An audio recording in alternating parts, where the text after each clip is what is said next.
हुसैन मुझे ये बता, अगर तेरे पास 2 सेब हैं और 3 मेहमान आ जाते हैं तो तू क्या करेगा? उनके जाने का इंतजार। बेवकूफ, मेहमान रहमत होते हैं। पहले रहमत होते थे, अब रहमत होते हैं। ऐसी बात है तो मुझे ये बता कि अगर मैं मर गई तो तू क्या करेगा? मैं पागल हो जाऊंगा। हाँ, मेरे मरने के गम में? नहीं, आपके मरने की खुशी में। इंतहा का बदतमीज इंसान है, एक भी किल नहीं करने दूंगी अब तुझे मैं। प्लीज आप ये किल दे दो, मैं आपके आगे हाथ जोड़ता हूँ। हाथ जोड़ने की बजाय अगर तूने इतने पैसे जोड़े होते ना तो कोई आज अच्छा सा मुंह लगवा के घूमता। अपना मुंह देखा है, घर की BMW लगती हो। BMW मतलब? बर्तन मांजने वाली।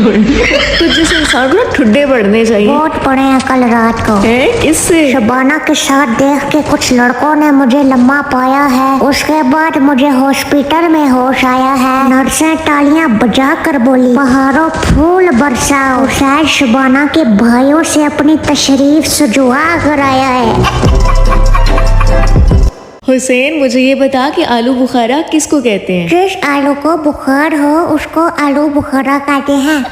डफर इंसान, कभी तो पढ़ा लिखा होने का सबूत दिया कर। आपको सबूत चाहिए, पूछो कुछ भी, अब मैं सही जवाब दूंगा। अच्छा चल बता मुझे कि मुर्गी को हम क्या देते हैं? दाना। बहुत अच्छे। मुझे ये बता कि बकरी को हम क्या देते हैं? पट्टे। और मोटी भैंस को हम क्या देते हैं? PUBG में कवर।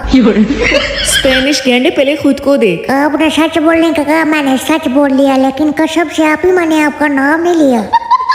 तो उससे तो प्यारी हूँ मैं। बहुत खूबसूरत हो आप ही। नजरे पट से खुद को बचाया करो। सिर्फ आंखों में काजल नहीं, गले में नींबू मिर्ची और चप्पल भी लटकाया करो। जिस तरह की तेरी जुबान है ना, तुझे सब लड़कियों ने धोखा ही देना है। टप्पे में टप्पा, टप्पे में लोग नहाते हैं। जब जवाब नहीं होता आपी टापी मेरी जानों के तुम्हें नाम याद आते हैं। लड़कियों का प्यार एक धोखा है और हम लड़के ये धोखा लंगर समझ कर खाते हैं।